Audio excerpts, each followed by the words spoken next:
नाही दादा मागे या. दादा मागे या. अरे बाजूला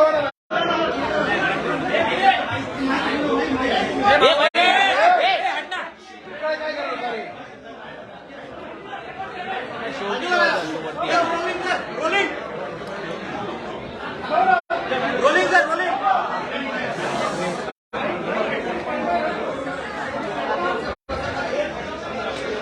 अरे पोलीस बाजूला आहे ना तुम्ही.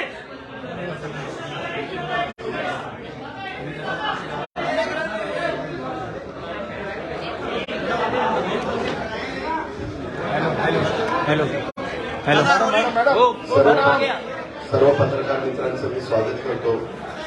पत्रकार परिषदेला उपस्थित असणारे राष्ट्रीय कार्याध्यक्ष प्रफुल्ल पटेल साहेब, तसेच मंत्रिमंडळातील ज्येष्ठ मंत्री भुजबळ साहेब आणि सर्व पत्रकार बंधू भगिनी, आज आम्ही सगळ्यांनी एक निर्णय घेऊन हे जे काही सरकार आहे शिंदे फडणवीस साहेबांचं सरकार, म्हणजे शिवसेना, शिंदे आणि भाजप त्या सरकारमध्ये राष्ट्रवादी काँग्रेस पक्ष आणि त्याचे आम्ही बहुसंख्य जवळपास आमदार पक्ष, सगळा पक्ष, असा आम्ही त्याच्यामध्ये जायचा निर्णय घेतलाच मंत्री सरकारमध्ये. आणि त्या प्रकारे मी आणि इतर आमच्या सहकाऱ्यांनी मंत्रिमंडळात शपथ घेतली. आज राज्यपाल महोदयांनी आम्हाला शपथ दिली. अजूनही काही मंत्रिमंडळामध्ये पुढे विस्तार केला जाणार आहे. त्यावेळेस पण इतर सहकारी मित्रांना त्याच्यामध्ये संधी देण्याचा प्रयत्न आम्हा लोकांचा राहणार आहे. कारण काही राज्यमंत्रीपद असतील किंवा मंत्रिपद असतील, हा झाला पहिला भाग. त्या संदर्भामध्ये अनेक दिवस चर्चा त्या ठिकाणी चालू होती. ती चर्चा चालू असताना वरिष्ठ पातळीवरची आम्ही सगळेजण एकत्र बसायचो. सध्या देश पातळीवरची जी काही राजकीय परिस्थिती आहे, राज्याची जी काही परिस्थिती आहे, आणि या सगळ्याचा विचार करता आपण विकासाला महत्व दिलं गेलं पाहिजे, असं माझं आणि आमच्या सगळ्या सहकाऱ्यांचं स्पष्ट मत त्या ठिकाणी आलं.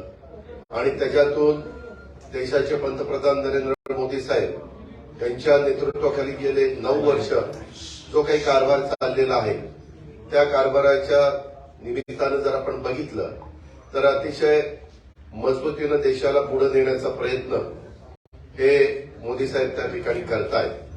आणि असा प्रयत्न करत असताना आज आपण पण त्या बाजूला पाठिंबा दिला पाहिजे. आणि एक चांगलं नेतृत्व तुम्ही पाहताय सगळेजण की सगळे विरोधी पक्ष एकत्र येण्याचा प्रयत्न करतायत. फक्त त्यांच्या बैठका होतात. प्रत्येकाचं वेगवेगळ्या राज्यामध्ये वेगवेगळी परिस्थिती आहे. म्हणजे तुम्ही कुठलंही राज्य बघितलं तर तिथं कुठं काँग्रेस आणि ममता बॅनर्जींचा पक्ष, तृणमूल काँग्रेस, कुठं केजरीवाल साहेब त्यांचं आप पार्टी विरुद्ध काँग्रेस, पंजाबमध्ये देखील तसंच, असं अनेक ठिकाणी वेगवेगळे प्रश्न त्याच्यामध्ये आहेत. त्याच्यामुळं ज्यावेळेस विरोधी पक्षाची बैठक एकत्र होती त्याच्यातनं आउटपुट तसं बघितलं तर काही निघत नाही. आपला एवढा मोठा देश, आता तर जगात सगळ्यात जास्त लोकसंख्या झालेला आपला भारत देश असल्यामुळं आज तिथंही मजबूत खंबीर अशा प्रकारचं नेतृत्वाची नितांत गरज आहे. आणि ती गरज असल्यामुळं आम्ही सगळ्यांनी तशा प्रकारचा निर्णय घेतला. आज इथं शिंदे साहेबांचं, देवेंद्र फडणवीसांचं सरकार काम करत होतं. इतके दिवस मी तिथं विरोधी पक्षनेता म्हणून काम करत होतो. परंतु शुक्रवारी मी विरोधी पक्षनेतेपदाचा राजीनामा दिला. आणि मागे देखील आमच्या वर्धापन दिनाच्या निमित्तानं मी माझी भूमिका स्पष्ट सर्वांच्या समोर, मान्यवरांच्या समोर, कार्यकर्त्यांच्या समोर त्या ठिकाणी मांडलेली होती. आजपर्यंत आम्ही सगळ्यांनी, भुजबळ साहेबांनी राष्ट्रवादीची स्थापना ज्या वेळेस झाली त्यावेळेस A10ला तेच तिथं राहत होते. तिथंच पक्षाची स्थापना झाली आणि गेली 24 वर्ष वेगवेगळ्या पद्धतीनं तो पक्ष वाढण्याच्या करता प्रफुल्लभाई पटेल साहेब असतील किंवा भुजबळ साहेब असतील किंवा सगळेच जण असतील, सगळ्यांनीच आदरणीय पवार साहेबांच्या मार्गदर्शनाखाली काम केलं. इथपर्यंतचा पक्ष इथपर्यंत पोहोचलेला आहे. इथून पुढच्या काळामध्ये तरुणांना संधी देणं गरजेचं आहे. त्याच्या संदर्भामध्ये वेगवेगळ्या आपले रिजन आहेत, त्या रिजनमध्ये नक्की नवीन कार्यकर्ते आणि मी होते. आम्ही सगळ्यांनीच डेव्हलपमेंट म्हणजे त्यावेळेस करोना होता तरी डेव्हलपमेंट हा एकमेव विचार करून त्याच्यामध्ये पुढे जाण्याचा प्रयत्न केला. काही जण आता वेगवेगळी टीका टिप्पणी करणार. आम्हाला टीका टिप्पणीला फार उत्तर देण्याचं कारण नाही. तुम्हाला सगळ्यांना माहितीये आपण कामाशी मतलब ठेवत असतो. महाराष्ट्र राज्याचा सर्वांगीण विकास करणं, त्याच्यामध्ये मोठ्या प्रमाणावर केंद्रीय निधी महाराष्ट्राला कसा मिळेल तो त्या ठिकाणी पाहणं आणि महाराष्ट्रातली जनता समाधानी कशी राहील त्याच्यामध्ये सगळा घटक आला. त्या घटकाला मदत करण्याच्या करता आम्ही अशा प्रकारचा निर्णय घेतला आणि हा निर्णय घेतला असताना जवळपास बहुतेक आमदारांना तो निर्णय मान्य आहे, लोकप्रतिनिधींना मान्य आहे, पक्ष सगळा आमच्या बरोबरच आहे आणि उद्याच्या काळामध्ये राष्ट्रवादी काँग्रेस पक्ष म्हणूनच आम्ही या सरकारमध्ये सामील झालो. पुढे पण तशाच पद्धतीनं कुठल्याही निवडणुका असतील, जिल्हा परिषद असतील, तालुका पंचायत असतील, महानगरपालिका, नगरपालिका, आमदारकी, खासदारकी, तशाच प्रकारे जे काही पक्षाचं चिन्ह आहे, पक्षाचं नाव आहे, त्याच नावाखाली चिन्हाखाली आम्ही सगळेजण निवडणुका लढवणार आणि त्याच्यातून पक्ष अधिक बळकट करण्याचा प्रयत्न, पक्ष वाढवण्याचा प्रयत्न हा आम्ही त्या निमित्तानं करणार आहोत. आणि त्याकरता आम्ही आज मंत्रिमंडळामध्ये समावेश झालेलो आहोत. दुसरं तुम्हाला माहिती असेल, मधी नागालँडला पण निवडणुका झालेल्या होत्या. तिथेही पक्षाचे 7 आमदार निवडून आलेले होते. 7 जणांनी निर्णय त्या बाबतीमध्ये घेतला आणि तिथं भाजपच्या बरोबर त्या ठिकाणी पक्ष त्यांच्याबरोबर तिथं गेले, म्हणजे सगळे आमदार पक्षाची मान्यता घेऊन तिथं गेलेले आहेत. दुसरी गोष्ट, काही जण वेगवेगळ्या प्रकारचे आरोप त्या ठिकाणी करतील. वास्तविक आम्ही 3.5 वर्षापूर्वी जो निर्णय घेतलेला होता त्याही वेळेस शिवसेना, काँग्रेस आणि राष्ट्रवादी काँग्रेस असं तिघांचं सरकार होतं. उद्धव ठाकरे साहेबांच्या नेतृत्वाखाली आम्ही सगळ्यांनी काम केलं. त्याच्यामध्ये जातीयवादी म्हणण्याचा अधिकार जर आम्ही शिवसेनेबरोबर जाऊ शकतो तर आम्ही भारतीय जनता पक्षाबरोबर पण जाऊ शकतो. त्याच्यामध्ये तिथे केवढं अडचण आहे. नागालँडमध्ये आम्ही जाऊ शकतो. तर राज्याच्या सर्वांगीण विकासाच्या करता शेतकरी, कष्टकरी, कामगार, आदिवासी, मागासवर्गीय, अल्पसंख्याक हा सगळा जो घटक आहे त्या सगळ्या घटकाला न्याय देण्याच्या करता आम्हाला अनेक वर्ष प्रशासनाचा अनुभव आहे. त्या अनुभवाचा कसा फायदा आपल्याला करून देता येईल, आमच्याकडे जी डिपार्टमेंट येतील आज किंवा उद्या मुख्यमंत्री महोदयांचा तो अधिकार असतो. ती डिपार्टमेंट घेतल्यानंतर ताबडतोब आम्ही त्या कामाला झोकून देणार आणि ते काम करत असताना पक्षवाढीच्या करता देखील आम्ही आमचं सर्वस्व त्या ठिकाणी पणाला लावणार आणि पक्ष अधिक मजबूतीनं पुढे देण्याचा प्रयत्न करणार. अशा प्रकारचा मनोदय आमच्या सर्वांचा आहे. आज काही जण पोहोचू शकले नाहीत, काही परदेशात आहेत, परंतु त्यांच्याशी पण मी फोनवर संपर्क साधला. विशेषतः मी लोकप्रतिनिधींच्या बाबतीमध्ये बोलतो, त्यांच्याशी पण संपर्क त्या ठिकाणी साधला. त्यांनी पण त्याला मान्यता दिली. काही जण आज संध्याकाळपर्यंत पोहोचली आणि अशा पद्धतीनं सगळे मिळून हा निर्णय घेतलेला आहे.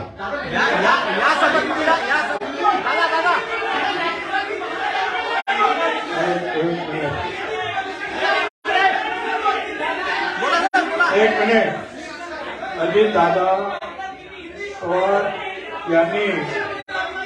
अजितदादा पवार उपमुख्यमंत्री यांनी जे आपलं मनोगत आपल्या समोर मांडलेलं आहे ते त्या मनोगताशी आम्ही सगळे जे आहोत सहमत आहोत. नंबर 1, आम्ही राष्ट्रवादी काँग्रेस पार्टी म्हणूनच या महाराष्ट्र सरकारचा तिसरा घटक म्हणून त्याच्यामध्ये सामील झालेलो आहोत. काही लोकांचा जो आहे गैरसमज आहे की पार्टी सोडली नाही, राष्ट्रवादी काँग्रेस पार्टी म्हणूनच आम्ही सामील झालेलो आहोत. अनेक दिवस जे आहेत तुम्हाला कल्पना आहे की चर्चा चालू होती, त्याच्याबद्दल आता मी काही बोलत नाही इतिहासामध्ये काय काय घडलं ते. परंतु जे आहे जो सगळ्यांनी जो आम्ही निर्णय घेतला की या राज्यामध्ये जर आपल्याला प्रश्न सोडवायचे असतील, शेतकऱ्यांचे प्रश्न आहेत, बेरोजगारांचे प्रश्न आहेत, तर आपल्याला नुसतं भांडण करून चालणार नाही. कुठेतरी आहे आपल्याला पॉझिटिव्हली सकारात्मक काम करणं गरजेचं आहे.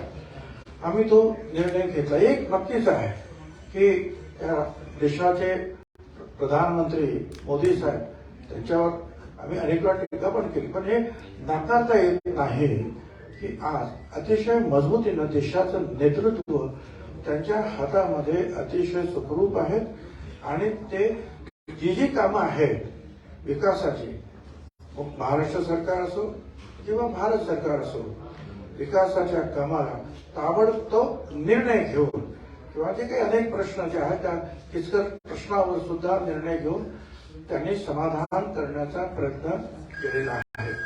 विशेषतः माझ्या मतं बोलायचं झालं तर ओबीसीचे तर अनेक प्रश्न आहेत, अनेक प्रश्न आहेत आमच्या ओबीसीचे. आता हे ओबीसीचे प्रश्न जे आहेत हे जर सोडवायचे असतील तर भारत सरकार आणि राज्य सरकार यांच्या सहकार्याशिवाय तर सुटणारच नाही. ते करतायत, परंतु आतमध्ये राहून जे आहे ओबीसी समाजाचे सुद्धा अनेक प्रश्न किंवा इतर मागासवर्गीय समाजाचे प्रश्न जे आहेत आम्हाला सोडवता येणार आहेत. एक आता जे दादाने सांगितलं की पाटणाला सुद्धा जी काही मीटिंग झाली, आपण पाहतोय कोण याच्यावर रागवतोय, कोण त्याच्यावर रागवतो, हा निघून जातो, तो निघून जातोय, अर्धे येतात अर्धे येत नाहीत. त्यामुळे आपण जे पाहिले आहे की एकूण या देशामध्ये हे सर्व पक्ष जे विरोधी पक्ष ते तरी कुठे एकत्र येत आहेत. आणि जे खरं सांगायचं म्हणजे आमच्या पवार साहेबांनी सुद्धा काही दिवसापूर्वी आम्हाला सांगितलं की देशामध्ये तर मोदी साहेबच येणार आहेत प्रधानमंत्री 24 मध्ये सुद्धा. आता जर असं जर आहे तर आपण जे आहे एक सकारात्मक विचार घेऊन त्यांच्याबरोबर गेलं पाहिजे आणि आपले जे प्रश्न आहेत, जनतेचे प्रश्न आहेत ते सोडवण्यासाठी आपण सगळ्या सरकारला मदत घेतली पाहिजे, आपण सरकारला मदत केली पाहिजे. उगाच रस्त्यावर भांडून जे आहेत हे प्रश्न काही सुटणार नाही. त्याच्यामुळे शासनामध्ये जाऊन जे आहेत हे प्रश्न सोडवण्याचा आमचा प्रयत्न राहणार आहे. बाकी दादाने सांगितलं, लोक आता आरोप करतात की आमचे यांच्यावर केसेस आहेत, कोणतरी बोलत केसेस आहेत म्हणून ते गेले. कोणावर केसेस आहेत? अजित दादा केसेस नील केल्या, माझी केस जी आहे महत्वाची ती सुटली. अनिल भाईदास त्यांच्यावर केस नाही, तटकरे मॅडमवर केस नाही, धर्मराज बाबात्राम केस नाही, दिलीप वळसे पाटील केस नाही, संजय बनसोडे केस नाही. कोणावर केस? असं मुश्रीफ आहे, पण त्याच्यावर सुद्धा आपण त्यांना पाहतोय की त्यांची केस सुद्धा एवढी चांगली आहे की त्यांना अजिबात अजूनही जे आहे त्यांच्यावर आरोप ठेवून जी कठोर कारवाई आहे ती कारवाई केली नाही कोर्टाने. त्यांना वारंवार जे कोर्ट जे आहे त्या तारखा पुढे ढकलतात. याचं कारणच असं आहे की तेवढं मजबूत असं काही ठोस त्यांच्याबद्दल सापडत नाही, हे सुद्धा खरं आहे. म्हणून उगीच काहीतरी कोणीतरी बालंट आमच्यावर लावण्याचा प्रयत्न करू नये. ठीक आहे, आम्ही आमचे निर्णय घेतलेला आहे, तुम्ही तुमचं काम करा. आम्ही सरकारमध्ये राहून जनतेचे प्रश्न सोडवण्यासाठी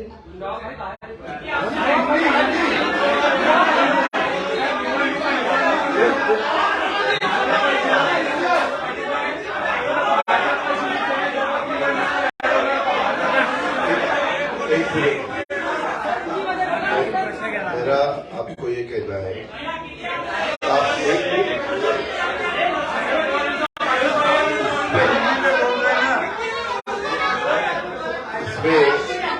आपने अपना भारत देश जब स्वतंत्र हुआ 1947 से, तब से आपने देखा तो कोई एक लीडर के नेतृत्व में देश आगे बढ़ता है. शुरू में अलग था, पंडित जवाहरलाल नेहरू जी के नेतृत्व में देश जब काम कर रहा था, देश में जब ये लोग काम कर रहे थे तो सरदार वल्लभ भाई पटेल, बाकी के जो लोग बहुत से थे, उन्होंने सबने मिलके वो देश चलाया.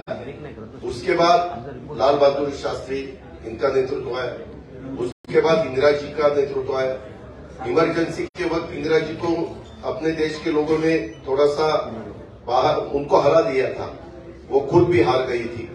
लेकिन उसके बाद वापिस जो लोग इकट्ठा हुए अलग अलग पार्टियों के, जिसको हम खिचड़ी बोलते हैं, वैसा हुआ।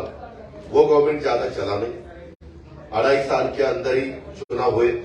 वापिस इंदिरा जी का नेतृत्व में, उनका करिश्मा था, उनके नेतृत्व में ही सरकार आई।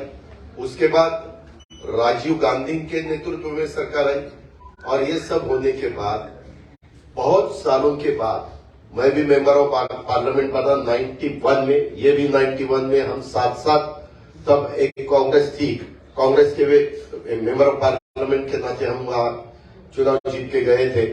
तब देखा था बहुत सालों से 1984 के बाद, ठीक तरह से सुनो, 1984 के बाद अपने देश में कोई भी एक ऐसा नेता कि उनके नेतृत्व में देश आगे जा रहा है, ऐसा कभी हुआ नहीं।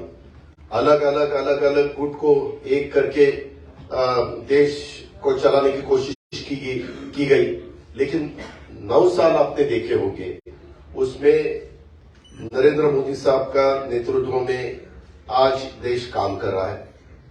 वो बाहर भी पॉपुलर है, यानी अब्रॉड, बाहर अगर कोई भी देश में गए चाहते हैं अपने भारत की तरफ से, तो सब उनको सपोर्ट देते हैं, सब उनको बहुत अच्छा नेतृत्व ऐसे बोलते हैं। और ऐसा होते हुए उनका भी काम चालू है।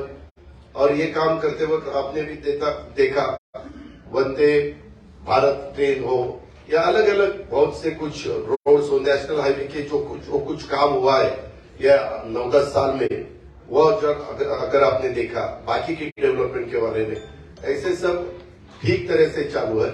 और सामने वाले विरोधक वो खुद का खाली अपना अपना स्टेट का देखते हैं, अपने अपने स्टेट का देखते हैं। एक कोई मुझे लीडर अपोजिशन में दिखाओ कि वो देश का सोचकर देश में काम कर रहा है, ऐसा कहीं दिखाई नहीं देता। और इतना बड़ा पॉपुलेशन होते हुए हमें सबको ऐसा लगा कि नरेंद्र मोदी साहब के नेतृत्व में ही लोकसभा हो या आगे वाले चुनाव हो, वो सहयोगी पार्टी के नाते, जैसे हम इससे पहले कांग्रेस के साथ जाते थे, तो बीच में हमने शिवसेना के साथ हम 2.5 साल गए, वैसे अभी आगे विधानसभा हो, लोकसभा हो, लोकल बॉडीज का तो चुनाव वहां के डिस्ट्रिक्ट के हमारे कार्यकर्ता सोचेंगे, वहां के लीडर सोचेंगे कि क्या करना चाहिए, क्या नहीं करना चाहिए। लेकिन स्टेट के और देश के जो चुनाव है उसके बारे में हम साथ साथ जाना चाहते हैं। और इसीलिए महाराष्ट्र के डेवलपमेंट के लिए और देश और मजबूत होना चाहिए और आगे जाना चाहिए। जो कुछ आज थोड़े बहुत प्रॉब्लम होते हुए वो सॉल्व करने के लिए भी सबने एकजुट होके उसका मुकाबला करना चाहिए। इसी माध्यम से हमने सबने मिलके ये डिसीजन लिया है, पार्टी के नाते हमने ये डिसीजन लिया है। और ये होते हुए पूरे विधायक हमारे साथ है, मेंबर ऑफ पार्लियामेंट हमारे साथ है, बाकी के पार्टी के वर्कर हमारे साथ है। इसीलिए आज मैंने डिप्टी चीफ मिनिस्टरशिप का ओथ ली। बाकी के हमारे सीनियर नेता और नया भी कुछ लोगों को हमने आज तक इस गवर्नमेंट में लेडी को प्रतिनिधित्व नहीं था, आगे शायद वो देंगे, लेकिन हमने वो भी सोचा। और यंग जनरेशन को भी हमने कैबिनेट मिनिस्टर के नाते, जैसे पहले मुझे याद है भुजबल साहब के नेतृत्व में हमने जब 99 में चुनाव लड़ा था, तब हम यंग थे, मैं आर पाटिल, दिलीप वळसे पाटिल, जयंत पाटिल, हम सुनील तटकरे, हम सब ये लोगों को मौका मिला था। अभी वैसा ही संजय बनसोड़े हो या अपना आदित्य तटकरे हो या अनिल भाईदास पाटिल हो, ऐसे अलग अलग नए लोगों को भी हमने उसमें शामिल किया गया है। और उसमें ट्राइबल को भी प्रतिनिधित्व मिलना चाहिए, शेड्यूल कास्ट को भी प्रतिनिधित्व मिलना चाहिए, माइनॉरिटी को भी प्रतिनिधित्व मिलना चाहिए, लेडीज को भी प्रतिनिधित्व मिलना चाहिए। ऐसा सब सोचकर ओबीसी को भी प्रतिनिधित्व ज्यादा मिलना चाहिए, ऐसा सब सोचकर हमने ये मिनिस्ट्री में मौका दिया है। और आगे भी जो हम जब बात सीएम साहब के साथ करेंगे, बाकी डीसीएम साहब साथ के करेंगे, बैठेंगे तो बाकी के भी लोगों को और मौका देने की हमारी कोशिश रहेगी।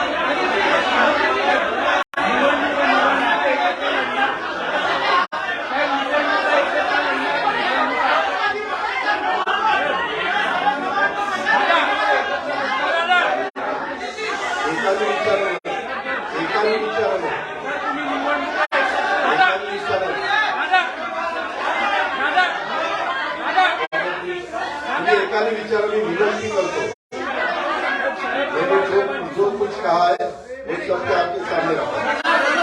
समर्थन आहे का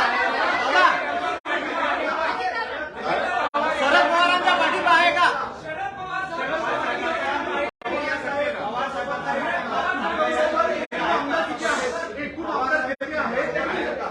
क्या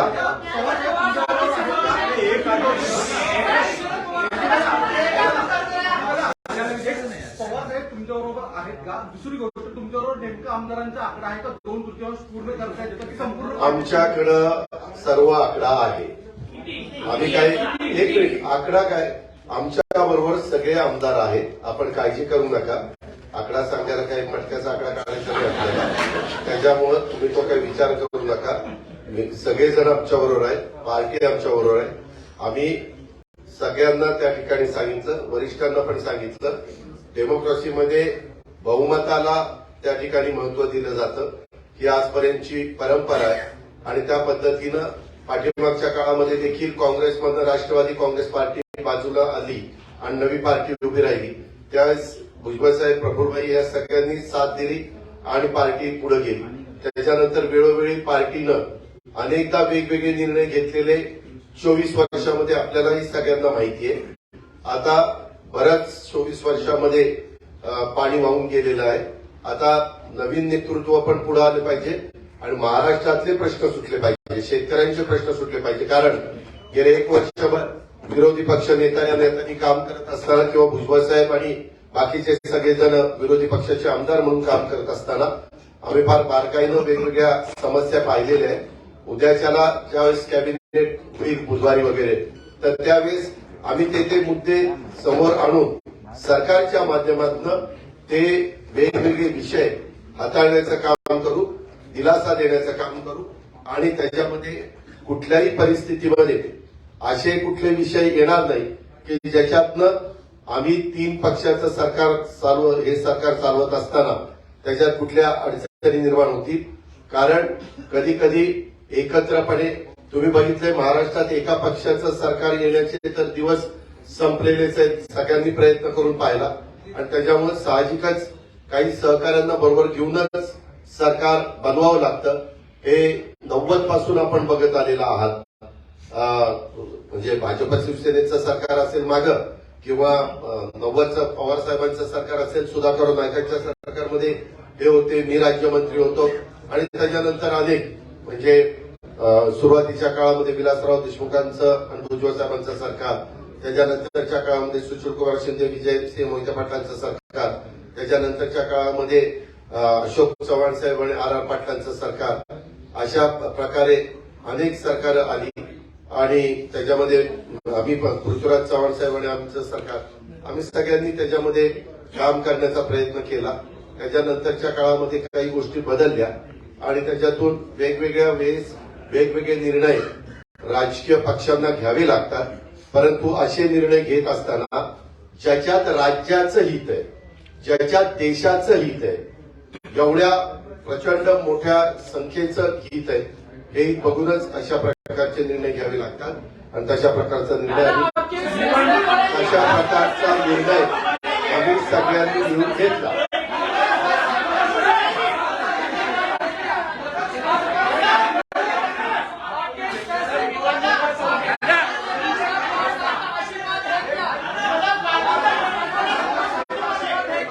सभी राष्ट्रवादी कांग्रेस पार्टी के सभी साथियों का हमें आशीर्वाद है. सभी एक सभी का आना, सभी में सब आते हैं। भाजप आणि शिवसेनेसोबत लढवणार पुढच्या सगळ्या निवडणुका राष्ट्रवादी काँग्रेस पुढच्या सगळ्या निवडणुका भाजप आणि शिवसेनेसोबतच मी लढवणार. आता सांगितलं ना की विधानसभा लोकसभा आम्ही राष्ट्रवादी काँग्रेस पक्ष आणि घड्याळ या चिन्हावर आणि त्या पक्षाच्या नावावरच निवडणुका लढवणार. खासदारकीच्या निवडणुका, आमदारकीच्या निवडणुका आणि लोकल बॉडीच्या निवडणुका त्या त्या जिल्ह्यातल्या भंडारा गोंदियाचे तिथले स्थानिक लोक निर्णय घेतील. शरद पवार साहब की भी सहमति है. कितने विधायक हैं आपके साथ? हमारे साथ सभी विधायक है और हमारे साथ सभी पार्टी के लीडर है. सभी का हमें आशीर्वाद है.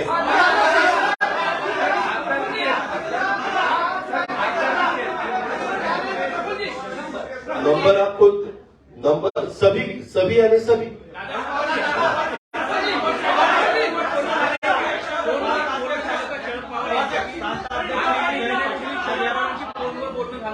कुणाचं? सर्वांशी फोनवर बोलू.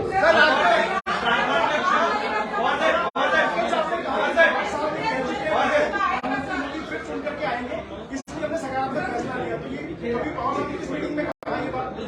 किसने कहा? उद्धव साहब ने कहा कि पवार साहब मीटिंग में कह चुके हैं कि मोदी जी दोबारा चुन करके आएंगे. इसलिए हमने सकारात्मक फैसला लिया. तो पवार साहब ने किसी मीटिंग में ये बात कही थी. हम जब सब बैठते हैं तब ऐसी बातें तो ऐसी चर्चा होती है. हम सब लीडर लोग महाराष्ट्र के जो है सब बैठते हैं. इवन हमारे सब विधायकों के साथ सबके साथ.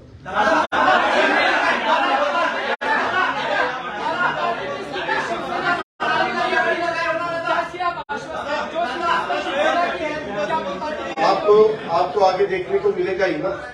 हम क्या कहीं भाग नहीं रहे. आपको सब देखने को मिलेगा. बहुत अच्छी तरह से हम राष्ट्रवादी कांग्रेस पार्टी पर बढ़ाएंगे. हम राष्ट्रवादी पार्टी के और भी ज्यादा वर्कर्स पार्टी में कैसे आएंगे वो देखेंगे. हम अभी पावर में आए हैं. पावर में आके अलग अलग रीजन जो है वहां के जो सवाल है वो सवाल हल करने के लिए हम पूरी कोशिश हमारी रहेगी. उसके बारे में हमारी सबके साथ बात हुई है.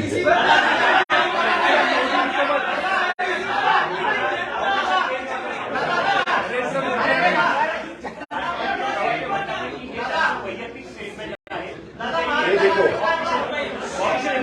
मैंने जो बताया वो ऑफिशियल है.